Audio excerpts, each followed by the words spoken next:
Everyone, welcome back. My name is Galaxy Parmar and as you all know कि हम कर रहे हैं क्लास 12 का मैथ्स 1 का चैप्टर नंबर 1 मैथमेटिकल लॉजिक। तो हमने अब तक एक्सरसाइज 1.1 पूरा बहुत अच्छे से सॉल्व कर लिया है, जिसमें हमने समझा था कि स्टेटमेंट्स क्या होते हैं और उनकी ट्रूथ वैल्यू क्या होती है। आज हमारा लेक्चर नंबर 2 है, जिसमें हम लोग पूरा एक्सरसाइज 1.2 सॉल्व करेंगे। तो आप फटाफट बुक और पेन लेके बैठ जाओ। और एक बात बताना चाहती हूँ कि जो हमारा मैथमेटिक्स 2 है, मैथ्स 2 है, उसका chapter number 1 commission brokerage and discount जो है वो ऑलरेडी हमने कंप्लीट कर लिया है। तो उस चैप्टर की अगर लिंक चाहिए तो मैं डिस्क्रिप्शन में प्रोवाइड कर रही हूँ। आप पूरा चैप्टर अच्छे से हो चुका है, सारे एक्सरसाइज के सम सॉल्व कर लिए हमने। तो सारे एक्सरसाइज के सम हमने सॉल्व कर लिए, तो चेकआउट कर लेना। ओके, चलो now let us move to our number 1 कि पहले हम लोग देखेंगे प्रैक्टिसर यानी कि एक्सरसाइज 1.2 का बेसिक कॉन्सेप्ट, और उसके बाद हम एक्सरसाइज सॉल्व करेंगे। एक्सरसाइज तो बहुत छोटी है, पूरा खेल जो है वो कॉन्सेप्ट के ऊपर होता है। तो अगर आपको एक बार कॉन्सेप्ट समझ में आ गया ना, तो आप एक्सरसाइज खुद भी सॉल्व कर लोगे। ओके, और यहाँ पे ध्यान देना, जो हमारा एक्सरसाइज 1.2 है, 1.3 है और 1.4 है, ये जो तीनों एक्सरसाइज है ना, इसमें हम लोग एक ऐसा कॉन्सेप्ट देखने वाले हैं जिसका इंट्रोडक्शन थोड़ा सा मैं आज देने वाली हूँ आपको। ठीक है, तो चलो स्टार्ट करते हैं। सबसे पहले तो हम लोग क्या करने वाले हैं, देखो मैं बताती हूँ। नंबर 1 हमारे पास, देखो जैसे कि आप लोग ने ग्रामर में ये स्टडी किया होगा कि अगर मान लो कि हमारे पास क्या है, 2 सेंटेंसेस है, ठीक है, और अगर हमको उनको कनेक्ट करना है तो हमारे पास क्या होता है, कनेक्ट करने के लिए ऐसे वर्ड होते हैं या ग्रुप ऑफ वर्ड होते हैं। जैसे कि मान लो कि 2 सेंटेंसेस है और उनको हम लोग को कनेक्ट करना है, तो हम किस किस से कनेक्ट कर सकते हैं बताओ। हम एंड से कनेक्ट कर सकते हैं 2 सेंटेंसेस को, या फिर और से कनेक्ट कर सकते हैं, राइट, या फिर है ना इफ और देन से भी कनेक्ट किया जा सकता है। ठीक है, आपने देखो इफ देन करके पढ़ा होगा, if it is a right angle then it will be an equiangular. ठीक है, ऐसे मतलब अगर मैं सिंपल सी भाषा में बोलूं तो एक्सरसाइज 1.2 में क्या है, हम ये सीखने वाले हैं कि 2 सेंटेंसेस हो गए हमारे पास, और हम उसको क्या कर सकते हैं, 2 या 2 से ज्यादा सेंटेंसेस भी हो सकते हैं। तो 2 सेंटेंसेस हो गए हमारे पास, तो हम क्या कर सकते हैं, उसको कनेक्ट कर सकते हैं वर्ड से, एक वर्ड से। ठीक है, और वो जो हमारे पास वर्ड्स होते हैं ना, उन्हीं को हम लोग बोलते हैं लॉजिकल कनेक्टिविटी। क्या बोलते हैं, लॉजिकल कनेक्टिविटी। और हमारे पास है ना इस चैप्टर में ऐसे 5 लॉजिकल कनेक्टिविटीज है। ठीक है, कौन कौन से, 3 तो मैंने यहाँ पे लिख दिए, जैसे कि एंड हो गया, और हो गया। फिर हमारे पास एक लॉजिकल कनेक्टिविटी है नॉट करके, NOT नॉट। उसके बाद है हमारे पास इफ देन, उसके बाद हमारे पास है if and only if. Okay, तो लॉजिकल कनेक्टिविटी क्या है, चलो लेट अस स्टडी। पहले देखो ये दोनों जो हमारे पास सेंटेंसेस है, चलो हम लोग इसको ज्वाइन करते हैं बाय यूजिंग वर्ड एंड। तो हमको क्या मिलता है, एक बड़ा सा नया सा सेंटेंस मिल जाता है ना। पहले क्या थे, पहले ये अकेले अकेले थे, फिर हमने इन दोनों को कनेक्ट किया, और हमने इन दोनों को कनेक्ट किया बाय यूजिंग वर्ड एंड। तो अभी ये एक पूरा एक नया सेंटेंस हमको मिला। तो ऐसा ही कुछ हम स्टडी करने वाले हैं ये 3 एक्सरसाइज में, 1.2, 1.3 एंड 1.4 में। ठीक है, तो आते हैं, स्टडी करते हैं हम लोग। सबसे पहले देखो लॉजिकल कनेक्टिविटीज। लॉजिकल कनेक्टिविटीज क्या होते हैं, कनेक्टिविटीज मतलब समझ रहे हो ना, कनेक्ट करना। ठीक है, तो यहाँ पे देखो, पहली बात तो ये जो हमारा यहाँ से लगा के यहाँ तक है ना, ये बिल्कुल भी इंपॉर्टेंट नहीं है, आप पढ़ लो। ये क्या बोल रहा है कि जो लॉजिकल कनेक्टिविटी है ना, इसको हम लोग क्या क्या बोल सकते हैं, इसको हम लॉजिकल ऑपरेटर भी बोलते हैं, इसको हम लोग सेंटेंशियल कनेक्टिविटी या सेंटेंशियल ऑपरेटर भी बोलते हैं। ओके, चलो ठीक है, समझ में आया। But what is logical connectivity, इसका रियल डेफिनेशन यहाँ पे लिखा है, देखो क्या दिया है, इट इज अ सिंबल और वर्ड। लॉजिकल कनेक्टिविटी क्या है, ये या तो एक सिंबल है या फिर एक वर्ड है, use to connect 2 or more sentences in a grammatical valid way। जैसे कि मैंने आपको समझा दिया था, 2 या 2 से ज्यादा सेंटेंसेस को अगर हमको क्या करना है, कनेक्ट करना है, तो हम क्या कर सकते हैं, उनको कनेक्ट कर सकते हैं बाय यूजिंग सिंबल और वर्ड, और उस वर्ड को ही हम लोग क्या बोलते हैं, लॉजिकल कनेक्टिविटीज। ठीक है, and there are 5 types of logical connectivity. बताओ कौन कौन से, मेरे पीछे पीछे रिपीट करो। Number 1 and, number 2 or, number 3 not, number 4 if then, number 5 if and only if. ठीक है, इफ एंड ओनली इफ को हम लोग ऐसे भी लिखते हैं, इसलिए यहाँ पे देखो ऐसे बोला गया है। ठीक है, ये मैं बाद में एक्सप्लेन करूंगी, बट ये हमारे 5 लॉजिकल कनेक्टिविटीज है। अब यहाँ पे हर एक के लिए अलग अलग सिंबल है। जैसे अगर आप देखोगे ना, इधर सिंबल वर्ड भी यूज किया है, क्योंकि हमारे इस चैप्टर में जो एंड है ना, जो एंड है, एंड उसको हम लोग ऐसे सिंबल से रिप्रेजेंट करेंगे। देखो ये उसका सिंबल फॉर्म भी है, ये एंड का सिंबल फॉर्म है। वैसे ही जो और का सिंबल फॉर्म है वो ऐसा है वी की तरह। जो मतलब नॉट है ना, इसको हम लोग ऐसे लिखेंगे। ओके, इफ देन का जो सिंबल फॉर्म है वो ऐसा एरो वाला है, और जो इफ एंड ओनली इफ है ना, एक्चुअली मेरा प्रिंटेड मिस्टेक है, इफ एंड ओनली इफ है ना, उसका जो सिंबॉलिक फॉर्म है वो ऐसे है, दोनों तरफ एरो है। तो इसके बारे में तो मैं और आपको डिटेल में बताऊंगी, टेंशन मत लो। अब देखो यहाँ पे, देखो ध्यान से देखना, जैसे ऑब्जर्व द फॉलोइंग सेंटेंसेस, मैं आपको लॉजिकल कनेक्टिविटी के बारे में बता रही हूँ। हाँ, तो यहाँ पे देखो, अगर आप देखोगे ना, यहाँ पे ना 2 सेंटेंसेस है, यहाँ पे 2 सेंटेंसेस थे, उनको ज्वाइन किया है बाय यूजिंग वर्ड एंड, और ये जो एंड है वो है लॉजिकल कनेक्टिविटी। ठीक है, यहाँ पे भी देखो 2 सेंटेंसेस है, स्नेहा इज फैट और unhappy. Sneha is fat, Sneha is unhappy, दोनों को कनेक्ट किया बाय यूजिंग वर्ड और। ओके, और यहाँ पे देखो थर्ड वन में इफ और देन का यूज हुआ है, और जो हमारा फोर्थ वन है इसमें if and only if use हुआ है। तो यहाँ पे देखो क्या दिया है, द वर्ड्स और अ ग्रुप ऑफ वर्ड्स, क्योंकि सिंगल वर्ड भी हो सकता है जैसे एंड और नॉट, या फिर ग्रुप ऑफ वर्ड भी हो सकता है जैसे if then, if and only if, इसमें तो ग्रुप ऑफ वर्ड है ना। तो यहाँ पे देखो क्या बोला है, द वर्ड्स और group of words such as and और if then, if and only if can be used to join और कनेक्ट 2 और मोर सिंपल सेंटेंसेस, और इसी कनेक्टिंग वर्ड्स को हम लोग बोलते हैं लॉजिकल कनेक्टिविटी। समझा लॉजिकल कनेक्टिविटी क्या है? कितने टाइप ऑफ लॉजिकल कनेक्टिविटी है बोलो? 5। Very good. और अभी हम लोग डेप्थली, देखो ध्यान से समझना, पूरा चैप्टर का मैं बता रही हूँ कि हम लोग एक्सरसाइज 1.2 में एंड और के बारे में स्टडी करेंगे। बट क्या स्टडी क्या करना है आगे पता चल जाएगा, बताती हूं मैं। 1.3 में हम लोग नॉट के बारे में स्टडी करेंगे, और 1.4 में हम लोग if then and if and only if के बारे में स्टडी करेंगे। समझ में आ गया? ऐसे हमारा पूरा चैप्टर चलेगा। अब देखो एक है ना, एक नोट करके दिया है। नोट क्या बोला है कि not is a logical operator. हाँ, नॉट भी हमारा लॉजिकल ऑपरेटर है, बट ये है ना कोई 2 सेंटेंसेस को ज्वाइन करने के लिए यूज नहीं होता है। ये है ना सिंगल स्टेटमेंट में हम लोग यूज करते हैं, but it is also logical operator. ठीक है, जैसे कि नॉट, हम लोग नॉट का प्रयोग 2 सेंटेंसेस को ज्वाइन करने के लिए नहीं करते हैं। हम लोग को अगर किसी के खिलाफ जाना है, कि जैसे कि मान लो कि कोई बोलता है 2 इज ऑड नंबर, तो अगर हमको बताना है कि अरे नहीं 2 तो ऑड नंबर नहीं है, तो हम इसको ऐसे लिख सकते हैं ना, 2 is not an odd number। तो मतलब नॉट जो है ना वो सिंगल स्टेटमेंट या सिंगल सेंटेंसेस में ही यूज होता है। ये कोई कनेक्ट करने के लिए यूज नहीं होता है, बट फिर भी इसको लॉजिकल ऑपरेटर बोला गया है। समझ में आ गया? तो पहला क्लियर है, what is logical connectivity. Everyone in the comment section की हाँ मैम लॉजिकल कनेक्टिविटी तो समझा कि 5 टाइप के लॉजिकल कनेक्टिविटी है। बट आप बोलोगे मिस ये कंजंक्शन, डिसजंक्शन, नेगेशन, ये सब क्या है? तो ये आपको धीरे धीरे समझेगा। और सिंबल भी देख लिया क्या? थोड़ा बहुत सिंबल देख लिया? अगर देख लिया तो अच्छी बात है, नहीं देखा है तो देख लो, मैं फिर से बता देती हूँ। जो एंड है ना, एंड उसको हम लोग सिंबॉलिकली ऐसे लिखेंगे, ए की तरह। हाँ, ए, बट डैश मत लगाओ, ए का डैश मत लगाओ। और जो है उसका सिंबॉलिक फॉर्म है वी। नॉट का सिंबॉलिक फॉर्म है ऐसा। ठीक है, देख लो, ऐसे नीचे से शुरुआत करनी है, ऐसे नहीं लिख सकते, ये ऐसा वैसा मत करना, ऐसे होगा। और फिर इफ और देन, इसका सिंबॉलिक फॉर्म है ऐसा। ठीक है, ऐसे एरो, और आप 2 बार डैश लगा के भी एरो लगा सकते हो। और इफ, अरे मैं बीच में आ रही रहूंगी, सॉरी, एक बार फिर से देख लो। हाँ, if and only if and only if को या तो ऐसे पूरा लिखो या फिर ऐसे भी लिख सकते हो, IFF मतलब इफ एंड ओनली इफ होता है, ये शॉर्टकट है इसका। ओके, इसका पूरा शॉर्टकट है। और इसका सिंबॉलिक फॉर्म ऐसा होगा। ठीक है, दोनों तरफ एरो होगा, लेफ्ट राइट, और या फिर डबल डैश करके दोनों तरफ एरो लगा दो। तो ये इनके सिंबॉलिक फॉर्म है। क्लियर हो गया सबको? ठीक है, सिंबॉलिक फॉर्म मतलब सॉरी सिंबॉलिक फॉर्म नहीं है, सिंबल है इनके। ओके डन, देख लो। ओके, अब आते हैं नेक्स्ट, करते हैं हम लोग कंपाउंड स्टेटमेंट। अच्छा, व्हाट इज कंपाउंड स्टेटमेंट? तो देखो मैं बताती हूँ। सबसे पहले तो आपको स्टेटमेंट पता होगा। स्टेटमेंट अभी हमने जस्ट एक्सरसाइज 1.1 में किया था, राइट? तो यहाँ पे देखना, ये क्या है, ये हमारा क्या है, जुपिटर इज अ प्लैनेट, ये हमारा स्टेटमेंट है। Okay, this is statement. और मार्स इज अ स्टार, ये भी हमारा स्टेटमेंट है। ओके, ये स्टेटमेंट है।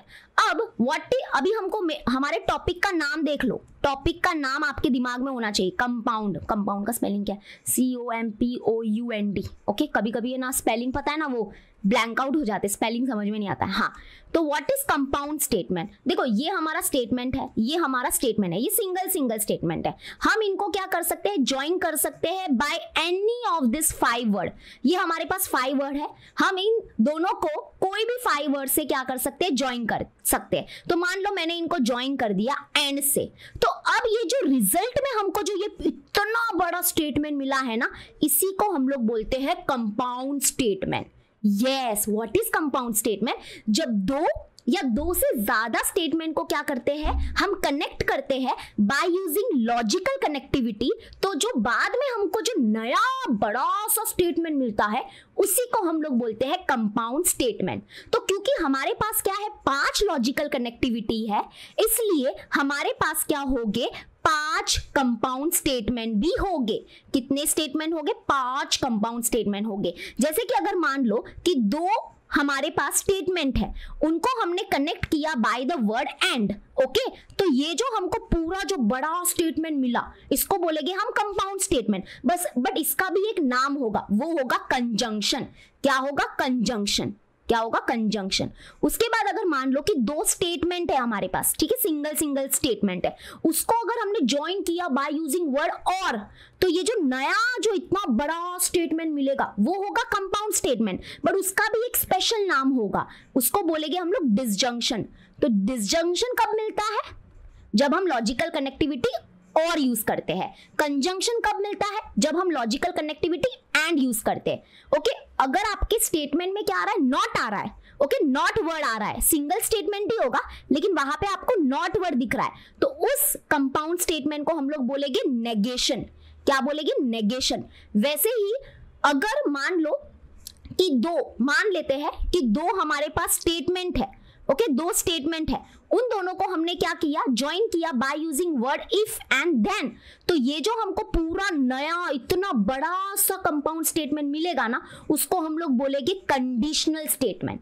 क्या बोलेंगे? Conditional statement. ओके, ध्यान से समझना। अगर मान लो कि आपको थोड़ा बहुत ऐसे ऊपर से जा रहा है, बट सुन लो क्योंकि बहुत ही इंपॉर्टेंट है, मैं धीरे धीरे और डिटेल में बता रही हूँ, 2 मिनट के लिए रुक जाओ, ठीक है।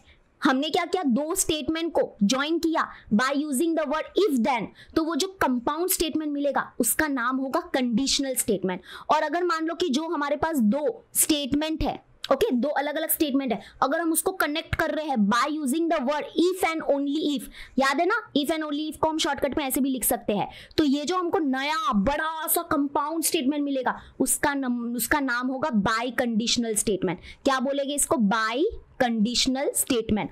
अब आप बोलोगे मिस थोड़ा सा ज्यादा हो रहा है, 2 मिनट के लिए थोड़ा सा धीरे धीरे बताओ, तो रुको मैं बताती हूँ। फिलहाल हमारा टारगेट जो है ना वो सिर्फ ये दोनों ही है, एंड वाला और वाला करना है। मैं इसके बारे में अभी आपको कुछ नहीं बताऊंगी क्योंकि ये अभी मतलब भी नहीं है। एंड और वाला हम ज्यादा फोकस करेंगे, बात का बाद में देखा जाएगा। तो चलो अभी हम लोग समझते हैं कंपाउंड स्टेटमेंट क्या होता है। वैसे तो मैंने बता दिया है बट फिर भी एक बार फिर से सुन लो।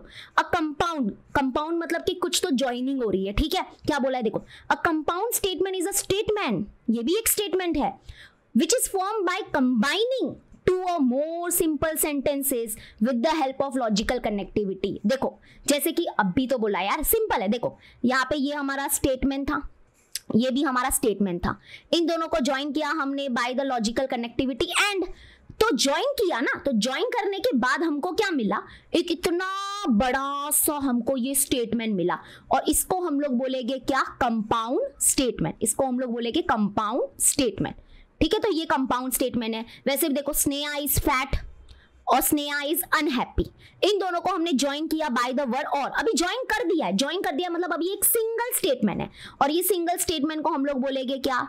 इसको हम लोग बोलेंगे कंपाउंड स्टेटमेंट। ये कंपाउंड स्टेटमेंट है क्योंकि ये 2 या 2 से ज्यादा स्टेटमेंट को ज्वाइन करने के बाद हमको मिला है।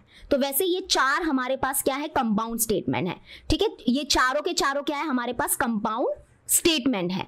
और अभी मैंने आपको क्या बताया था, क्योंकि हमारे पास 5 लॉजिकल कनेक्टिविटी है तो हमारे पास 5 टाइप्स ऑफ कंपाउंड स्टेटमेंट भी होंगे। तो अब देखो ये जो हमारा कंपाउंड स्टेटमेंट है ना, वो कैसे बना है, किस ज्वाइन करके बना है, और हमने ज्वाइन करने के लिए कौन सा वर्ड यूज किया, एंड यूज किया। तो इस कंपाउंड स्टेटमेंट का एक खुद का भी नाम है और वो है कंजंक्शन। इसको हम लोग क्या बोलते हैं, कंजंक्शन। अब देखो ये हमारे पास कंपाउंड स्टेटमेंट है, तो ये कैसे मिला हमको, कौन सा वर्ड ज्वाइन करने से मिला हमको, और को जो हमने और वर्ड यूज किया इन दोनों को ज्वाइन करने के लिए, तो ये कंपाउंड स्टेटमेंट है, ठीक है। बट इसका भी एक नाम है, इसको हम लोग बोलेंगे डिसजंक्शन, इसको बोलेंगे हम डिसजंक्शन। वैसे ही यहाँ पे देखो इफ और देन का उपयोग किया गया है, तो इफ और देन का उपयोग किया जाता है, तो इस कंपाउंड स्टेटमेंट को हम लोग बोलते हैं कंडीशनल स्टेटमेंट। और यहाँ पे if and only if use किया गया है दोनों को ज्वाइन करने के लिए, तो ये कंपाउंड स्टेटमेंट का नाम है बाई कंडीशनल, ठीक है। बट जैसे कि मैंने आपको बोला कि हम कंजंक्शन और डिसजंक्शन को स्टडी करेंगे। तो चलो अभी देखो, अभी तक हमने क्या क्या किया है मैं बता देती हूँ। अभी तक हमने सिर्फ 2 चीजें देखी है। नंबर वन हमने देखा है लॉजिकल कनेक्टिविटी। तो लॉजिकल कनेक्टिविटी क्या है पता है ना, ये एक वर्ड है जो 2 स्टेटमेंट को ज्वाइन करने के लिए यूज किया जाता है। कितने कनेक्टिविटी हमारे पास, 5। और अभी आते हैं हम लोग कंपाउंड स्टेटमेंट। कंपाउंड स्टेटमेंट क्या होता है कि जब हम 2 या 2 से ज्यादा स्टेटमेंट को ज्वाइन करते हैं bye using the logical connectivity, तो वो जो इतना बड़ा सा स्टेटमेंट आता है उसको हम लोग कंपाउंड स्टेटमेंट बोलते हैं। क्योंकि लॉजिकल कनेक्टिविटी हमारे पास 5 है, तो कंपाउंड स्टेटमेंट भी हमारे पास 5 टाइप के हैं। और अभी हम लोग करने वाले हैं कंजंक्शन और डिसजंक्शन। कंजंक्शन और डिसजंक्शन एक्चुअली में है क्या, ये कंपाउंड स्टेटमेंट के ही नाम है। ओके, क्लियर हो गया। तो चलो let us start with our conjunction, ठीक है।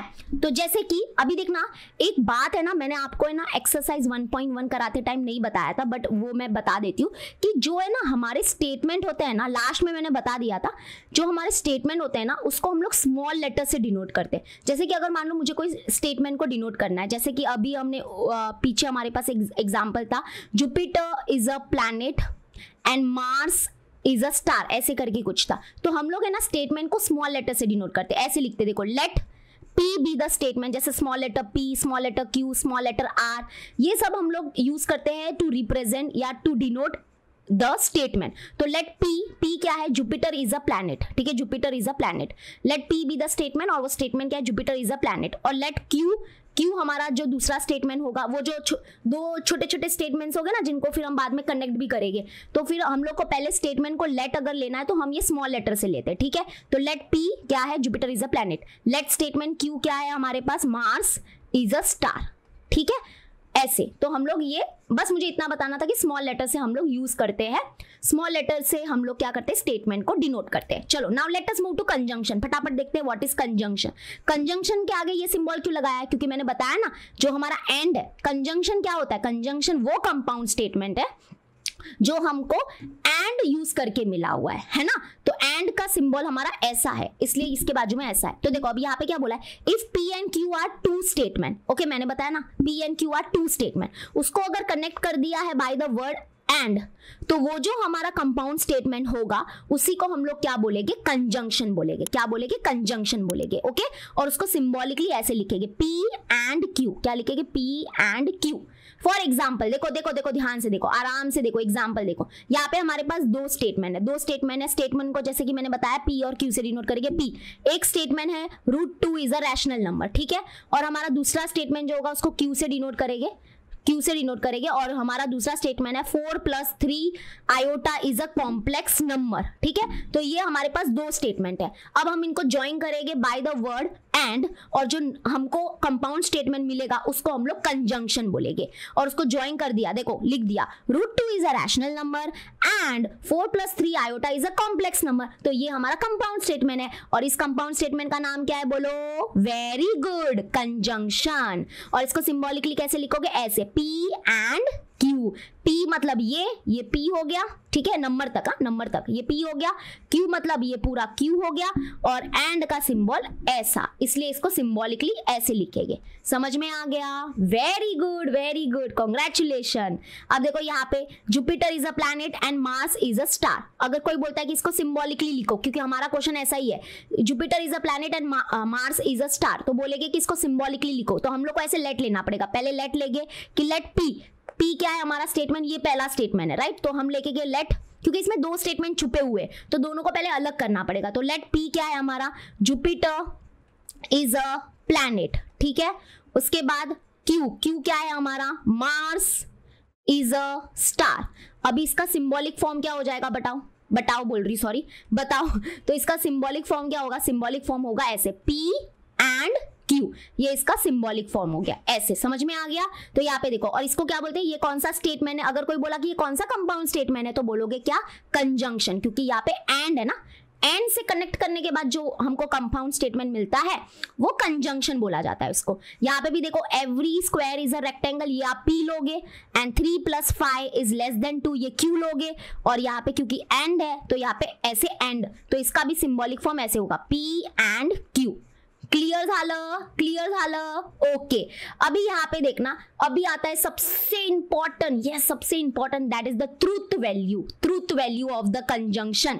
ट्रूथ वैल्यू पता है आपको, ट्रूथ वैल्यू ये हमने एक्सरसाइज 1.1 के टाइम भी किया था, हाँ जी।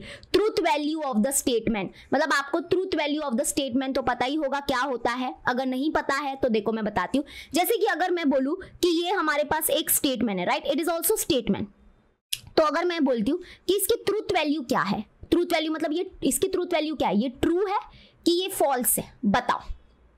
तो अभी आप क्या कैसे बताओगे, मतलब क्योंकि अगर देखो सिंगल स्टेटमेंट होता, मतलब ये अगर सिंगल स्टेटमेंट है कि √2 इज अ रैशनल नंबर, ये तो हमारा स्टेटमेंट है बरोबर। अगर मैं बोलती इसकी ट्रूथ वैल्यू बताओ तो ये आप आसानी से बता सकते हो, क्या होगी इसकी ट्रूथ वैल्यू, फॉल्स होगी। क्यों, क्योंकि √2 इज अ रैशनल नंबर, ये 100% फॉल्स है, क्योंकि √2 एक इरैशनल नंबर है, तो इसकी ट्रूथ वैल्यू हो गई फॉल्स, ठीक है। वैसे अगर मैं बोलती कि अच्छा इसकी ट्रूथ वैल्यू बताओ, क्या 4 + 3 iota is a complex number, इसकी ट्रूथ वैल्यू क्या होगी, तो इसकी ट्रूथ वैल्यू होगी ट्रू।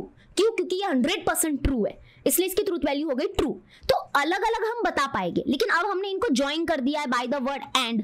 तो अगर मैं बोलूं कि अरे इसकी ट्रूथ वैल्यू क्या है, इस पूरे की ट्रूथ वैल्यू क्या है बताओ, तो आप फॉल्स बताओगे कि ट्रू बताओगे। तो इसके लिए हमको करना पड़ेगा एक टेबल, जिसको हम लोग बोलेंगे truth table of conjunction. Yes, ऐसे आपको 5 ट्रूथ टेबल मिलेंगे, क्योंकि 5 लॉजिकल कनेक्टिविटी, तो 5 लॉजिकल कंपाउंड स्टेटमेंट हो गए, और इसलिए 5 ट्रूथ टेबल भी आएंगे। हाँ, तो अभी जो हम लोग ट्रूथ टेबल देख रहे हैं, ये कंजंक्शन का देख रहे हैं। कंजंक्शन मतलब समझाना, P एंड Q, ये जो होता है ना, इस कंपाउंड स्टेटमेंट को हम लोग कंजंक्शन बोलते हैं, और सिंबॉलिकली ज्यादा यूज करेंगे हम लोग, इसलिए ध्यान रखना। तो अभी देखो यहाँ पे है ना, यहाँ पे हमारे पास 4 केसेस हो गए, और ये केसेस क्यों होते हैं, कैसे होते हैं, देखो हमारे पास क्या होता है, P एक स्टेटमेंट होता है, Q एक स्टेटमेंट होता है, राइट। और तो या तो क्या हो सकता है कि ये P और Q क्या हो सकते हैं, या तो दोनों क्या हो सकते हैं, अलग अलग हम आराम से इनका ट्रूथ वैल्यू बता पाएंगे। या तो क्या हो सकते हैं, ये दोनों ट्रू हो सकते हैं, या फिर क्या हो सकता है, पहला ट्रू हो सकता है दूसरा फॉल्स हो सकता है, या फिर क्या हो सकता है, पहला फॉल्स हो सकता है दूसरा ट्रू हो सकता है, या फिर क्या हो सकता है कि दोनों ही फॉल्स हो सकते हैं, है ना। तो हमारे पास ऐसे 4 केस डेवलप होते हैं, 4 केसेस ऐसे डेवलप हो गए, या तो दोनों क्या हो गए, ट्रू हो गए, या फिर क्या हो गए, एक ट्रू होगा, पहला ट्रू होगा तो दूसरा फॉल्स होगा, या फिर पहला फॉल्स होगा तो दूसरा ट्रू होगा, या फिर दोनों क्या हो सकते हैं, फॉल्स हो सकते हैं। मैं किसकी बात कर रही हूँ पता है ना, P और Q की। P और Q मतलब क्या, जैसे कि ये P है और ये हमारा Q है, तो इनकी बात कर रही हूँ, क्योंकि ये आप आराम से बता सकते हो कि जुपिटर इज अ प्लैनेट, हाँ 100% ट्रू, ये तो ट्रू है, तो इसकी ट्रूथ वैल्यू आप आराम से बता सकते हो, लेकिन दोनों के साथ में बतानी होगी, उसके लिए हमको ये स्टडी करना पड़ेगा। तो यहाँ पे 4 केसेस बनेंगे, तो 4 केसेस क्या होगा, देखो यहाँ पे क्या होगा, फिर ये यहाँ पे ये P की वैल्यू होगी, ये Q की वैल्यू होगी, और लास्ट का जो हमारा डब्बा होगा वो किसकी वैल्यू होगी, P एंड Q की, यानी कि ये हमारे कंजंक्शन का ट्रूथ टेबल होगा। ओके, ये हमारे कंजंक्शन की ट्रूथ वैल्यू होगी। तो यहाँ पे क्या बोलता है, ये जो हमारा टेबल है वो क्या बोलता है कि अगर P ट्रू है और Q भी ट्रू है, तो P एंड Q मतलब जो रिजल्ट में जो हमको पूरा स्टेटमेंट मिला है कंजंक्शन, वो भी क्या कहलाएगा, ट्रू कहलाएगा। तो अगर दोनों ट्रू हो गए तो हमारा कंजंक्शन जो होगा वो ट्रू होगा, और अगर दोनों में से अगर एक भी क्या है, फॉल्स है, दोनों में से अगर एक भी फॉल्स है, तो जो कंजंक्शन है वो हमारा क्या होगा, फॉल्स हो जाएगा, मतलब बाकी सब में क्या हो जाएगा, फॉल्स हो जाएगा। ठीक है, तो यहाँ पे सिंपल सा फंडा इसको लर्न करने का कि अगर P एंड Q दोनों ट्रू है तो हमारा जो नया जो हमको कंजंक्शन मिला है, जो हमारा स्टेटमेंट है, वो भी ट्रू होगा। लेकिन अगर दोनों में से अगर आपको देखो इधर एक भी फॉल्स दिख रहा है, इसमें क्या है, दोनों में से एक फॉल्स है, तो हमारा जो कंजंक्शन होगा वो फॉल्स होगा। यहाँ पे भी देखो दोनों में से अगर एक भी फॉल्स आया तो जो हमारा स्टेटमेंट होगा कंजंक्शन वो फॉल्स हो जाएगा। और यहाँ पे देखो दोनों ही फॉल्स है तो ऑब्वियसली वो पक्का क्या होगा, फॉल्स हो जाएगा। ठीक है, तो अगर अभी देखो इस ट्रूथ टेबल के मदद से हम क्या कर सकते हैं, इस कंपाउंड स्टेटमेंट का यानी कि इस कंजंक्शन का ट्रूथ वैल्यू बता पाएंगे। कैसे मिस, कैसे, देखो मैं बताती हूँ। अब यहाँ पे देखो √2 इज अ रैशनल नंबर, इसका हमको क्या मिला था, ये हमारा p है, राइट, दिस इज p। अभी देखो इसको कैसे लिखेंगे, ऐसे लिखेंगे। पहले तो हम लोग लेट लेके कि लेट p क्या है हमारा, p है हमारा √2 is a rational number, √2 is a rational number. ठीक है, और ये जो हमारा स्टेटमेंट है इसको हम लोग q ले लेते हैं। लेट अस टेक इस q क्या है हमारा 4 + 3 iota is a complex number. ये क्या हो गया, हमारा कॉम्प्लेक्स नंबर हो गया। तो पहले तो हम लोग इसका सिंबॉलिक फॉर्म लिखेंगे। देयरफॉर, ऐसे ही आपको पूरा क्वेश्चन सॉल्व करना है तो ध्यान से देखना। ठीक है, देयरफॉर द सिंबॉलिक फॉर्म, इसका सिंबॉलिक फॉर्म होगा ऐसे p एंड q, ऐसे p और एंड को हम लोग सिंबॉलिकली ऐसे लिखेंगे p एंड q। और अभी हमको इसका ट्रूथ वैल्यू बताना है, तो ट्रूथ वैल्यू बताने के लिए हम क्या करेंगे, ये 3 डैश यूज करेंगे। इस 3 डैश का मतलब होता है इक्विवेलेंट, इसका मतलब होता है इक्विवेलेंट। ठीक है, तो ध्यान से देखना। पहले बताओ कि हमारा p स्टेटमेंट क्या है, ट्रू है कि फॉल्स है, तो वो हमने अपने दिमाग से, अपने कॉन्सेप्ट से, हमारे पास नॉलेज है उससे पता चला कि √2 इज अ रैशनल नंबर, नहीं, फॉल्स। तो p जो है, p स्टेटमेंट वो है हमारा फॉल्स। ठीक है, अब यहाँ पे क्या होगा, एंड, बीच में एंड है तो एंड। Q, तो बताओ कि Q क्या था, इसकी ट्रूथ वैल्यू क्या थी, तो ये हमारा इसका ट्रूथ वैल्यू ट्रू आया था, तो जो Q स्टेटमेंट है वो हमारा ट्रू है। तो यहाँ पे हमारा ये टेबल क्या बोलता है कि अगर हमारा P फॉल्स है एंड Q क्या है, ट्रू है, इसका मतलब तो हमारा जो रिजल्टेंट स्टेटमेंट होगा वो क्या होगा, फॉल्स होगा, वो हमारा क्या होगा, फॉल्स। तो यानी कि फॉल्स एंड ट्रू क्या देगा हमको, फॉल्स देगा। तो यानी कि ये क्या देगा हमको, फॉल्स देगा। मतलब कि ये रिजल्टेंट स्टेटमेंट जो होगा इसकी ट्रूथ वैल्यू क्या हो जाएगी, फाइनली फॉल्स हो जाएगी। ऐसे क्लियर हुआ। तो मतलब कि मैं बोलूं ना, कंजंक्शन का ट्रूथ टेबल लर्न करना बहुत सिंपल है। कैसे बताए कि अगर दोनों ही ट्रू है तो जो आंसर होगा वो ट्रू होगा। अगर दोनों में से एक भी फॉल्स होगा ना तो हमारा आंसर क्या होगा, फॉल्स होगा। तो ट्रू एंड ट्रू ट्रू देगा, ट्रू एंड फॉल्स फॉल्स देगा, फॉल्स एंड ट्रू भी क्या देगा, फॉल्स देगा, एंड फॉल्स भी क्या देगा, फॉल्स ही देगा। तीनों फॉल्स, बाकी सिर्फ एक ट्रू। तो यहाँ पे देखो ऑलरेडी लिखा हुआ है, रिमार्क में देख लो, conjunction is true, conjunction true है if both the sub statements are true. मतलब ये सब स्टेटमेंट है, अगर दोनों ही सब स्टेटमेंट ट्रू हो गए तो हमारा कंजंक्शन भी ट्रू होगा, अदरवाइज वो फॉल्स ही होगा, बस सिंपल। और अभी इतना, ये तो पूरा कहानी खत्म हो गई, आपको समझ में आ गया ना। अभी सबसे इंपॉर्टेंट तो भाई ये है, अगर इसको नहीं समझा तो कुछ नहीं समझा। अब आप बोलोगे मिस क्यों, क्योंकि आप लोग ने ना शायद ग्रामर में ये देखा होगा कि है ना, एंड के जगह पे हम अलग अलग वर्ड का उपयोग भी कर सकते हैं।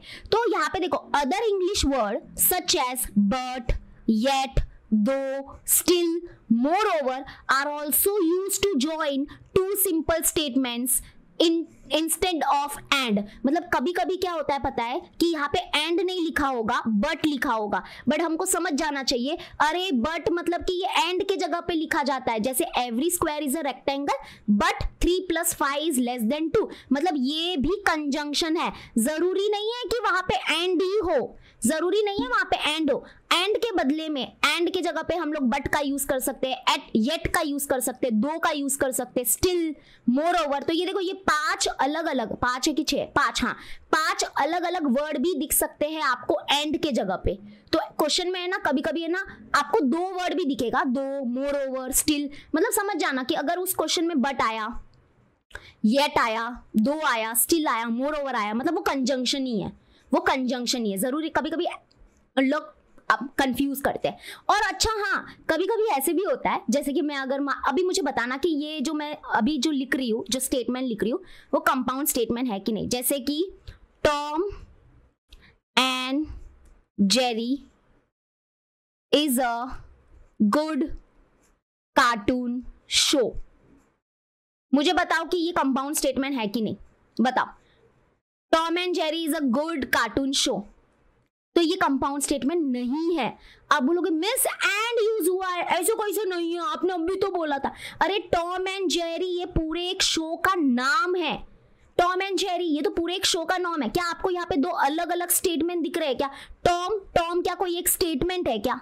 Jerry is a good cartoon show ये क्या स्टेटमेंट है? नहीं बाबा, ये पूरा है ना, ये पूरा आपस में एक सिंगल स्टेटमेंट है। ये तो एक सिंगल, हाँ ये सिंगल स्टेटमेंट है, ये सिंगल है भाई, ये कोई कंपाउंड नहीं है, ये सिंगल स्टेटमेंट है। टॉम एंड जेरी अगर आपको नहीं पता हो, हमारे जमाने का कार्टून शो है ये। Tom and Jerry is a good cartoon show, ये सिंपल यानी कि सिंगल स्टेटमेंट है। ये कोई दो स्टेटमेंट को ज्वाइन करके नहीं बना, ये कंपाउंड है ही नहीं। अगर कंपाउंड नहीं है तो कंजंक्शन कहां से आया भाई? तो अच्छे से पढ़ा करो, ठीक है? समझ में आ गया, क्लियर हो गया? तो आई होप आपको पूरा कंजंक्शन की कहानी, पूरा जो कहानी है वो समझ में आ गया होगा। तो कंजंक्शन क्या है? कंजंक्शन एक वो कंपाउंड स्टेटमेंट है जो एंड से बनता है, ठीक है? और इसकी ट्रूथ वैल्यू क्या होती है कि अगर दोनों ट्रू है, दोनों हमारे जो सिंगल स्टेटमेंट है ना, जिनको सब स्टेटमेंट बोलते हैं, वो अगर ट्रू है तो जो कंजंक्शन होगा वो ट्रू होगा और बाकी सब केस में वो फॉल्स होगा। ऐसे याद रखने का ट्रूथ टेबल को, ठीक है? अब आते हैं डिसजंक्शन। डिसजंक्शन मतलब समझ में आ गया ना, वो कंपाउंड स्टेटमेंट जो किससे बनता है, कौन सा वर्ड यूज करके बनता है? और, ओके? और जैसे कि और का सिंबल, पहले तो देखो और जो है ना उसका सिंबल वी की तरह होता है, इसका ये सिंबल है, ठीक है? देखो क्या दिया है, if P and Q are two simple statements connected by the word or, तो जो रिजल्टेंट कंपाउंड स्टेटमेंट है उसको हम लोग बोलेंगे पी और क्यू एंड उसको हम लोग बोलते हैं disjunction of P and Q, ठीक है? Disjunction of P and Q मत बोलो, मतलब इसको बोलो it is called disjunction and which is return in the symbolic form P और Q। इसको सिंबॉलिकली ऐसे लिखते हैं, ठीक है? समझ में आ गया, क्लियर हुआ? जैसे कि फॉर एग्जाम्पल देखो, कुछ नहीं, ये सेम ही कर रहे हैं हम लोग। जैसे कि यहाँ पे देखो, ये हमारा एक एग्जाम्पल है, न्यूयॉर्क इज इन यूएस और फिर कॉमा दिया है 6 इज ग्रेटर देन 8, ठीक है? तो ये दोनों हमारे पास दो अलग अलग स्टेटमेंट है, ये दोनों हमारे पास अलग अलग स्टेटमेंट है। इसको हम लोग कनेक्ट करेंगे बाय द वर्ड और, ओके? और देखो तो यहाँ पे हम लोग ऐसे पहले लेना पड़ता है, लेट लिया कि पहले P को लेते हैं, let New York is in US, और फिर Q को हमने लिया 6 इज ग्रेटर देन 8। फिर जो डिसजंक्शन हो जाएगा, डिसजंक्शन का सिंबॉलिक फॉर्म होगा ऐसे P और Q, ठीक है? इसको और बोलेंगे, V है ना तो V और होता है, और इसका जो ये तो सिंबॉलिक फॉर्म हो गया, इसको बोलते हैं सिंबॉलिक फॉर्म, और इसको बोलते हैं वर्बल फॉर्म। वर्बल मतलब कि पूरा हम लोग उसको पूरा डिटेल में लिख रहे हैं, ठीक है? तो न्यूयॉर्क इज इन यूएस और 6 इज ग्रेटर देन 8, और ये जो कंपाउंड स्टेटमेंट है इसको हम लोग बोलेंगे डिसजंक्शन। ये हमारा डिसजंक्शन हो जाएगा। समझ में आ गया क्या हो जाएगा? ये हमारा डिसजंक्शन हो जाएगा। अभी हमको डिसजंक्शन का भी ट्रूथ टेबल पढ़ना पड़ेगा, ओके? तो यहाँ पे देखो, अभी जैसे कि हम लोग को अगर बोलूं कि चलो इसका बताओ, इसकी ट्रूथ वैल्यू क्या होगी? ट्रूथ टेबल क्यों पढ़ते हैं? ताकि हम लोग ये जो कंपाउंड स्टेटमेंट हमको मिलते हैं ना, इनकी ट्रूथ वैल्यू हम पता कर सके, क्योंकि इनकी ट्रूथ वैल्यू क्या होगी कैसे पता चलेगा? जैसे अगर मैं आपको बोलूं कि अच्छा इसकी ट्रूथ वैल्यू आप बता सकते हो कि न्यूयॉर्क इज इन यूएस, क्या न्यूयॉर्क जो है वो यूएस में है? मुझे तो नहीं लगता यार, न्यूयॉर्क किधर है? वो सच में मुझे नहीं पता। इसमें ना थोड़ा जनरल नॉलेज का भी रोल आता है, तो ये मुझे सच में नहीं पता। रुको एक मिनट, न्यूयॉर्क इज इन, देखने दो जरा। तो न्यूयॉर्क इज इन यूएस, क्या ये 100% ट्रू है कि 100% फॉल्स है बाबा? New York city in New York state, अच्छा न्यूयॉर्क क्या एक कंट्री का नाम है? हाँ आई थिंक न्यूयॉर्क कंट्री का नाम है, ये गलत है, मतलब ये फॉल्स है, आई थिंक फॉल्स है, ठीक है? चलो हम लोग फॉल्स ले लेते। तो यहाँ पे देखो, न्यूयॉर्क इज इन यूएस, ये फॉल्स है, तो ये 100% फॉल्स है, तो इसकी ट्रूथ वैल्यू फॉल्स हो गई। और यहाँ पे देखो, ये जो दूसरा स्टेटमेंट था, ये 6 इज ग्रेटर देन 8, अरे ये भी 100% फॉल्स है। 6 कहाँ ग्रेटर है 8 से? ये भी फॉल्स है। बट इन दोनों को जब हमने ज्वाइन किया और से, ठीक है, इन दोनों को हमने ज्वाइन किया और से, तो हमको एक नया कंपाउंड स्टेटमेंट मिला जो है डिसजंक्शन। बट इसकी ट्रूथ वैल्यू क्या होगी वो कैसे पता चलेगा? तो इसलिए हम लोग अभी स्टडी करेंगे ट्रूथ टेबल ऑफ डिसजंक्शन। तो डिसजंक्शन का जैसे मैंने बोला था, यहाँ पे 4 केसेस हो सकते हैं। क्या 4 केसेस हो गए? कि P और Q हमारे वो दो छोटे छोटे सिंगल स्टेटमेंट हो गए। तो या तो क्या हो सकते हैं, दोनों ट्रू हो सकते हैं, या पहला ट्रू तो दूसरा फॉल्स हो सकता है, या तो पहला फॉल्स दूसरा ट्रू हो सकता है, या फिर दोनों फॉल्स हो सकते हैं, क्योंकि यहाँ पे 4 केसेस ही बनते हैं। ओके, तो इन चारों में से कुछ भी हो सकता है। तो जो हमारा डिसजंक्शन होगा, डिसजंक्शन ऐसे लिखा जाता है, सिंबॉलिकली इसको ऐसे लिखेंगे। तो डिसजंक्शन की ट्रूथ वैल्यू क्या होगी, तो वो डिपेंड करता है। अभी देखो, तो डिसजंक्शन का ट्रूथ टेबल पढ़ेगा। तो डिसजंक्शन हमको क्या बोलता है कि अगर दोनों में से क्या है, कम से कम अगर एक भी ट्रू है ना, दोनों में से कम से कम मिनिमम अगर एक भी ट्रू है ना, तो जो डिसजंक्शन है ना उसकी ट्रूथ वैल्यू क्या हो जाएगी, ट्रू हो जाएगी। और अगर दोनों फॉल्स है तो मतलब कि वो फॉल्स हो जाएगा। देखो मैं समझाती हूँ। देखो यहाँ पे देखो, डिसजंक्शन क्या बोलता है हमको कि कम से कम दोनों में से अगर एक भी ट्रू है, तो हमारी जो डिसजंक्शन का ट्रूथ वैल्यू हो जाएगा वो ट्रू हो जाएगा। देखो यहाँ पे दोनों ही ट्रू है, वाव, तो इसकी ट्रूथ वैल्यू हो जाएगी ट्रू। अब यहाँ पे देखो, दोनों में से क्या एक भी ट्रू है क्या, हाँ ट्रू है, तो मतलब इसकी ट्रूथ वैल्यू हो जाएगी ट्रू। ठीक है, यहाँ पे देखो, दोनों में से एक भी ट्रू है क्या, हाँ, तो मतलब कि इसकी भी ट्रूथ वैल्यू हो जाएगी ट्रू। लेकिन अगर दोनों ही क्या है, दोनों में से एक भी ट्रू नहीं है, तो इसकी ट्रूथ वैल्यू क्या हो जाएगी, फॉल्स। तो डिसजंक्शन का कुछ ऐसा है कि यहाँ पे अगर दोनों में से एक भी ट्रू है तो मतलब कि डिसजंक्शन की ट्रूथ वैल्यू हो जाएगी ट्रू, और अगर दोनों फॉल्स है तो हमारा आंसर भी क्या होगा, डिसजंक्शन का ट्रूथ वैल्यू हो जाएगा, वो हो जाएगा फॉल्स। ठीक है, तो अभी अगर हम देखा जाए तो अगर हमको इसकी ट्रूथ वैल्यू निकालनी है तो क्या हो जाएगा बताओ। पहले तो आपने देखो इसको सिंबॉलिकली वगैरह वगैरह सब लिख दिया। अभी हमारे पास सिंबॉलिक फॉर्म में ऐसा है कि P और Q। तो अभी मुझे बताओ, पहले तो हमको P क्या मिला, हमको फॉल्स मिला। ओके, और Q भी हमको क्या मिला, वो भी फॉल्स मिला। तो फॉल्स और फॉल्स हमको क्या देगा, फॉल्स देगा, यानी कि दोनों ही फॉल्स है। तो जो रिजल्ट देखो यहाँ पे देखो, ये वाला लास्ट वाला यूज होगा। अगर दोनों ही फॉल्स है तो रिजल्ट में जो आंसर आएगा, जो हमारा डिसजंक्शन होगा, वो क्या होगा, फॉल्स होगा। तो यहाँ पे ये क्या हो गया, फॉल्स हो गया। तो इसकी ट्रूथ वैल्यू क्या हो जाएगी, the truth value of the disjunction is false. तो इसका ट्रूथ वैल्यू क्या मिला, फॉल्स मिला। समझ में आ गया। तो ऐसे हमारा ये दो चीज हो गया है, कंजंक्शन और डिसजंक्शन। आपको ट्रूथ टेबल याद हुआ कि नहीं हुआ, मुझे जल्दी से बता दो। तो कंजंक्शन क्या है समझ में आ गया, और डिसजंक्शन क्या है समझ में आ गया। तो कंजंक्शन में क्या होगा, अगर दोनों ट्रू होगा तो ट्रू होगा हमारा कंजंक्शन, बाकी केस में सब फॉल्स हो जाएगा। और जो डिसजंक्शन है उसमें क्या है कि अगर दोनों में से कम एक भी ट्रू है तो डिसजंक्शन ट्रू हो जाएगा। ओके, दोनों में से अगर एक भी ट्रू है तो ट्रू, और बाकी जो लास्ट है फॉल्स वो फॉल्स देता है। चलो अभी हम लोग जरा करते हैं 1.2, तो आपको और अच्छे से समझेगा। ठीक है, तो express the following statements in symbolic form. बस हमको सिंबॉलिक फॉर्म में लिखना है। तो यहाँ पे देखो सोल्यूशन स्टार्ट करते हैं। सबसे पहले देखो यहाँ पे क्या दिया, E इज अ वोवेल और 2 + 3 = 5। तो यहाँ पे देखो दो स्टेटमेंट है, ठीक है, उनको कनेक्ट कर दिया बाय द लॉजिकल कनेक्टिविटी। और तो बताओ, पहले तो मुझे बताओ इस कंपाउंड स्टेटमेंट का नाम क्या है, कंजंक्शन की डिसजंक्शन। मैं ऐसे ही पूछ रही हूँ, क्वेश्चन पूछ रही हूँ, मन में बोला डिसजंक्शन, वेरी गुड। बस अभी सिंबॉलिक फॉर्म में लिखना है, बट आई नो आप कैसे लिखोगे, फटाफट ऐसे लिख दोगे। ये P और ये Q हो गया, P और ये Q हो गया, और का सिंबॉलिक है V, तो ये हो गया इसका सिंबॉलिक फॉर्म। बस दैट्स इट, यही करना है हमको, लेकिन थोड़ा डिटेल में लिखना पड़ता है, बाकी सब इजी है। तो मैं 1-2 क्वेश्चन डिटेल में बता देती हूँ, जैसे ऐसे लिख देना। लेट, पहले हम क्या करेंगे, ये जो स्टेटमेंट है उसका P लेंगे, स्मॉल लेटर लेना, ठीक है। लेट P क्या लेंगे, E इज अ वोवेल। फिर हम लोग नेक्स्ट जो है Q जो है वो हमारा ये वाला दूसरा स्टेटमेंट होगा, दैट इज 2 + 3 = 5। तो देयरफॉर हम लोग लिखेंगे द सिंबॉलिक फॉर्म, इसका जो सिंबॉलिक फॉर्म हो जाएगा, सिंबॉलिक फॉर्म इस क्या हो जाएगा, ऐसे हो जाएगा P और Q। याद रखना, और के लिए V है और एंड के लिए हमारा ये वाला सिंबल है, ठीक है। चलो डन, यही था आंसर। हाँ बोलोगे अरे मिस इतना इजी, अरे तो क्या, तुमको क्या लगा, मैंने बोला ना कॉन्सेप्ट है, सिर्फ कॉन्सेप्ट में पावर है, कॉन्सेप्ट आता है तो सब आता है। अब यहाँ पे भी देखो, mango is a fruit but potato is a vegetable. अब आप बोलोगे अरे मिस ना इधर तो एंड है ना तो और है, अरे बट आपको मैंने बताया था ना, एंड के लिए बहुत सारे अलग अलग वर्ड्स भी यूज हो सकते हैं एंड के जगह पे। एंड के जगह पे कौन कौन से वो 5 वर्ड है जो यूज हो सकते हैं, जल्दी जल्दी बताओ। बट, येट, दो, मोरओवर, स्टिल, याद आया। हाँ, तो यहाँ पे देखो बट है, बट मतलब अरे भाई ये एंड के जगह पे यूज होता है, ये एंड का ही भाई है, तो मतलब ये कंजंक्शन है। हाँ जी, तो यहाँ पे ऐसे लिखो, लेट, पहले इसको P मान लेते हैं, P, लेट P हमारा स्टेटमेंट है mango is a fruit. Okay, and it is my favourite fruit also. और किसको नहीं पसंद यार, मैंगो सबको पसंद है। और क्यू जो हमारा स्टेटमेंट होगा वो ये होगा, potato. Potato is a vegetable, ठीक है।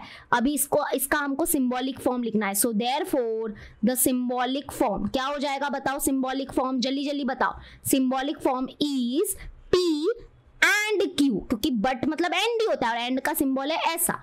क्लियर हो गया, बस ये रहा आंसर, इजी, समझ में आ गया। चलो नेक्स्ट क्वेश्चन करते हैं, सोल्यूशन। सबसे पहले यहाँ पे देखो, मिल्क इज अ वाइट, इसको पी ले लेना, आप ऐसे लिख लेना, अभी मैं डिटेल में नहीं लिखा रही हूँ। ये हो जाएगा हमारा क्यू और यहाँ पे और है मतलब ये, तो यानी कि आंसर है पी और क्यू। और आप डायरेक्ट ऐसे एग्जाम में नहीं लिख सकते, आपको थोड़ा डिटेल में लिखना पड़ता है, डिटेल एक्सप्लेनेशन देना पड़ता है, तो बी केयरफुल। मैं अभी घाई में, मतलब घाई तो नहीं है मुझे, बट आपके लिए वीडियो थोड़ा शॉर्ट रहेगा, ठीक है। तो आंसर ये होगा, ये हमारा सिंबॉलिक फॉर्म हो गया। अब आते हैं फोर्थ वाला भी बहुत ईजी है। देखो पी लोगे, आई लाइक प्लेइंग, ये पी हो गया। बट मतलब एंड, समझ में आ गया होगा। नॉट सिंगिंग हमारा क्यू हो जाएगा, ठीक है। तो यहाँ पे I like playing but not singing, तो यहाँ पे इसका सिंबॉलिक फॉर्म होगा पी एंड क्यू, ऐसे समझ में आ गया। चलो नाउ लास्ट हमारा, even though it is cloudy it is still raining. अभी आप बोलोगे अरे मिस यहाँ पे तो ना और है ना एंड है ना। तो अभी यहाँ पे आपको पता है दो, स्टिल, ये किसकी जगह पे यूज होता है, एंड। एक्चुअली में यहाँ पे एंड छुपा हुआ है, बट आप इसको कैसे लिखोगे, तो देखो इसको थोड़ा सा है ना रीराइट करो। Even though it is a cloudy it is still raining, तो एक्चुअली में इसको हम लोग थोड़ा सा कन्वर्ट करते हैं, ऐसे लिखेंगे even though it is a cloudy ना, तो हम इसको लिख सकते हैं it is cloudy and it is still raining, ऐसा हो सकता है। तो हम लोग है ना ऐसे लिख सकते हैं, देखो लेट पी को हम लोग लेते हैं इट इज क्लाउडी, ठीक है, इट इज क्लाउडी। और क्यू जो स्टेटमेंट होगा, देखो दो स्टेटमेंट होते हैं, कभी कभी इंग्लिश को हम लोग को घुमाना पड़ेगा। तो पी में ये जो पहला स्टेटमेंट है इसमें हमने क्लाउडी वर्ड पकड़ लिया, तो पी है इट इज क्लाउडी। और जो सेकंड स्टेटमेंट है उसमें हम लोग रेनिंग पकड़ेंगे, और क्या लिखेंगे, क्यू में क्या लिखेंगे, इट इज रेनिंग या it is still raining, still भी चलेगा, क्योंकि हम दो है ना, दो एक्चुअली में इधर मेन क्या है, दो है।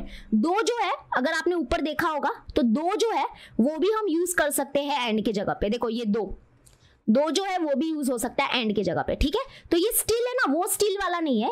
यहाँ पे बोला अरे क्लाउडी है लेकिन फिर भी बारिश हो रही है, ऐसा कुछ। तो पी हो गया इट इज क्लाउडी, और क्यू क्या होगा, it is still raining. Okay, it is still raining. So therefore, the symbolic form ऐसे हो जाएगा, it is cloudy and it is still raining, तो ऐसे हो जाएगा P and Q।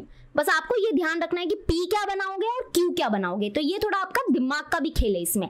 इंग्लिश भी थोड़ी अच्छी होनी चाहिए, ग्रामर अच्छा होना चाहिए, नॉलेज भी होना चाहिए, सब होना चाहिए भाई। चलो डन विथ एग्जाम्पल 1, मतलब एग्जाम्पल 1 में 5 थे हमारे पास, तो ये हमने सिंबॉलिक फॉर्म में लिखना सीखा। ओके अभी आते हैं हम लोग करते हैं क्वेश्चन नंबर 2।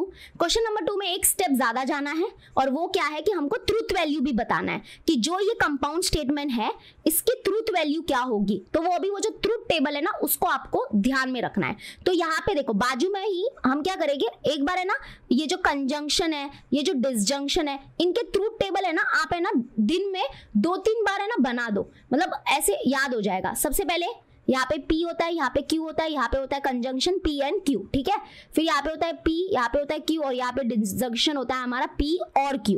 अभी यहाँ पे बनाओ जल्दी से, यहाँ पे मुझे बताओ क्या होगा, बताओ याद है कि नहीं। यहाँ पे दोनों ट्रू हो सकते हैं, या तो फर्स्ट ट्रू सेकेंड फॉल्स, या फॉल्स या ट्रू, या दोनों ही फॉल्स। ये इनके 4 केसेस होते हैं, ट्रू हो सकता है, ट्रू फॉल्स हो सकता है, फॉल्स ट्रू हो सकता है, या फॉल्स फॉल्स हो सकता है। तो अभी कंजंक्शन का ये रूल था कि अगर दोनों ट्रू है तो हमारा कंजंक्शन ट्रू होगा, रेस्ट बाकी सारे केस में क्या होगा, ये फॉल्स होगा। देखो मैंने कैसे याद किया फटाक से। और डिसजंक्शन का क्या था कि दोनों में से अगर एक भी ट्रू है तो ये ट्रू होगा, बट दोनों फॉल्स है तो ये फॉल्स हो जाएगा।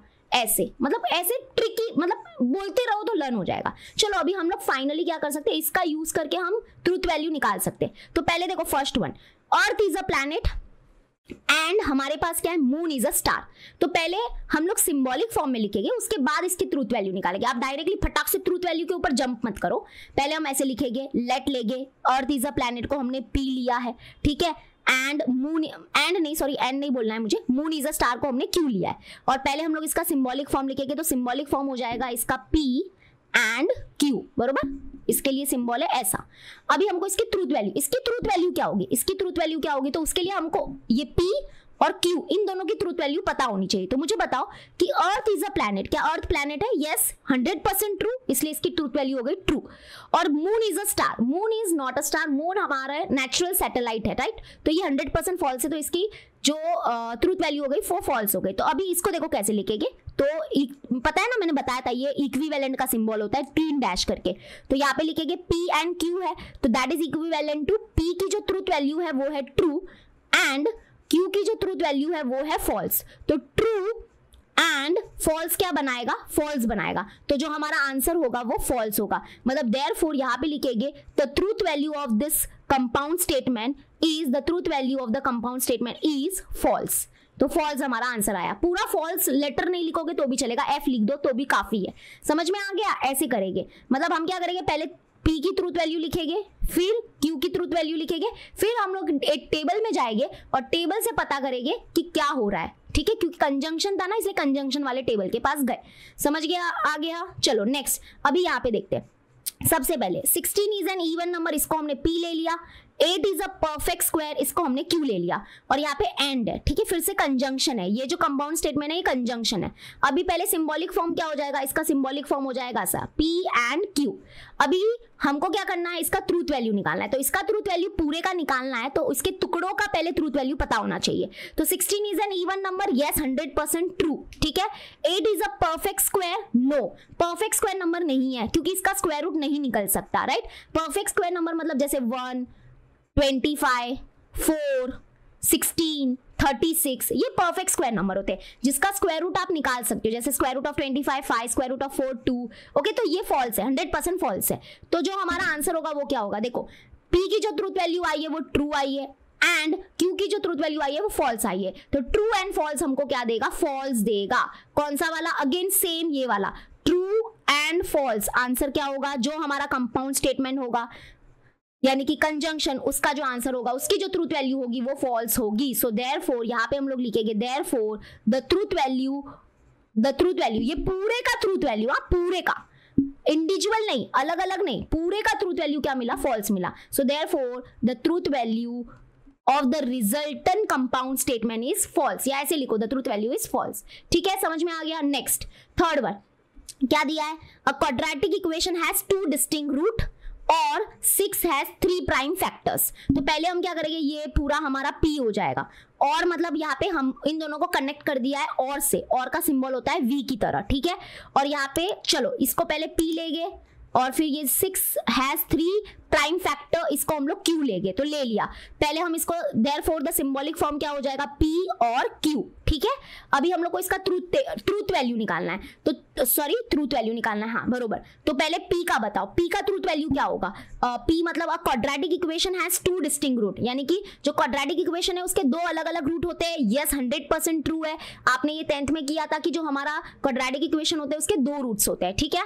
हैज 2 डिस्टिंक्ट रूट, एक्चुअली में यहाँ पे है ना 2 डिस्टिंक्ट रूट्स। एक्चुअली में इसका ट्रूथ वैल्यू फॉल्स भी हो सकता है, मैं बुक में देखती हूँ। क्यों पता है? क्योंकि आपको तो पता है ना कि जो क्वाड्रेटिक इक्वेशन होते हैं उसके 2 डिस्टिंक्ट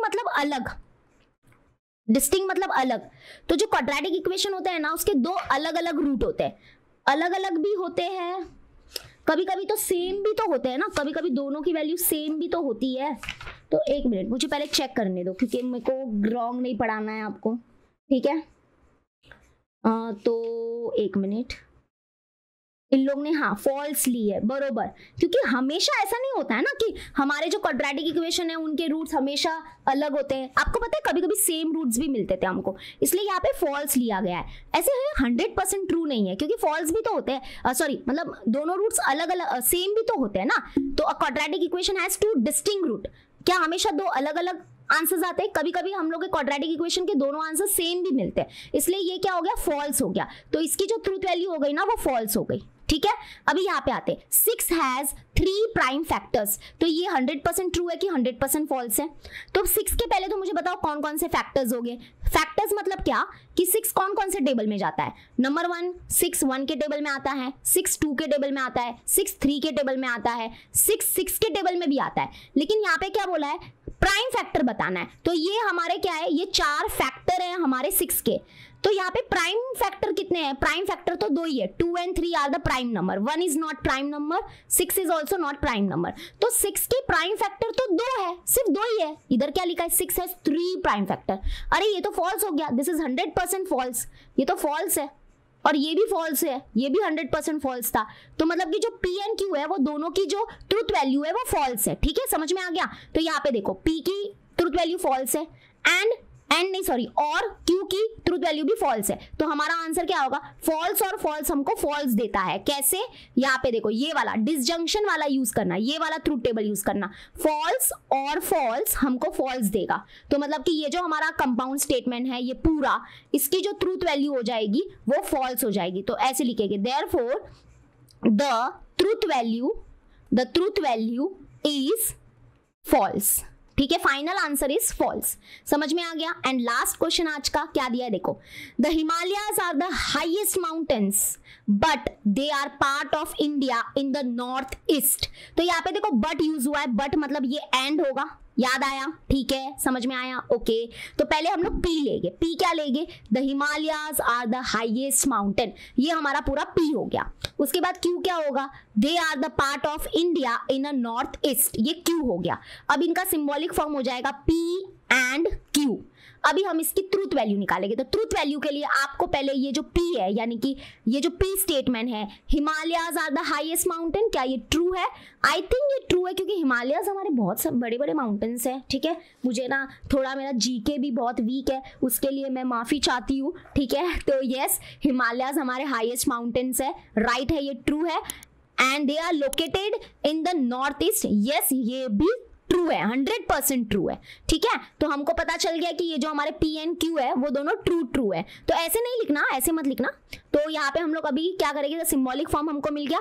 तो P ट्रू है एंड Q भी ट्रू है, तो दोनों ट्रू है। तो ये जो पूरा हमारा कंपाउंड स्टेटमेंट होगा कंजंक्शन, तो कंजंक्शन क्या बोलता है कि जब दोनों ट्रू है तो रिजल्टेंट कंपाउंड स्टेटमेंट भी क्या होगा, ट्रू होगा। तो फाइनल आंसर है true. So therefore the truth value is true. ठीक है, एक बार चेक कर लेती हूँ, therefore the truth value is true, एकदम बरोबर है, एकदम बरोबर है। तो फाइनल आंसर हमारा ट्रू है। क्यों? क्योंकि देखो कंजंक्शन का ट्रूथ टेबल देखो, ये हो गया P एंड P हमको, सॉरी T एंड T हमको T देगा, यानी कि ट्रू देगा। समझ में आ गया। तो ये जो ट्रूथ टेबल है, ये दोनों ट्रूथ टेबल जल्दी से लर्न कर लो, अभी के अभी लर्न कर लो, किसका इंतजार कर रहे हो, फटाफट लर्न कर लो और फटाफट ये सब लिख लो। आई होप मैंने आपको बहुत अच्छे से समझाने की कोशिश की। ये पूरा प्रैक्टिस सेट, फटाफट इसको लिख लो और डिटेल में लिखना, ज्यादा हल्के में मत लेना ये चैप्टर को। आई नो आप बोल रहे हो अरे ये क्या पढ़ना पड़ रहा है, बट इट इज लॉजिकल, क्योंकि आपके लॉजिक को टेस्ट किया जा रहा है कि आप सिर्फ रट्टा मारते हो कि लॉजिक भी यूज कर पाओगे। ठीक है, तो आई होप आपको ये बहुत अच्छे से ये समझा होगा। तो अभी तक हमने 2 टाइप के कंपाउंड स्टेटमेंट देख लिए हैं, कंजंक्शन एंड डिसजंक्शन। अभी और बाकी है, और 3 टाइप्स बाकी है, याद है ना? ओके, तो हम मिलते हैं अभी अपने नेक्स्ट चैप्टर में। आज मैं यहाँ पे थैंक यू वाला सिंबल लगाना भूल गई हूँ, तो कोई बात नहीं, मैं खुद ही लिख देती हूँ। Thank you so much for watching the video and please share जरूर करना अपने फ्रेंड्स लोग के साथ, जो भी 12th कॉमर्स में है। प्लीज उनको ये वीडियो को शेयर करो एंड उनको बस बता दो कि यस, कॉमर्स को वो रिस्पेक्ट मिल रही है हमारे यूट्यूब चैनल पे। ओके, यस, तो see you in my next video. Till then, bye bye and take care.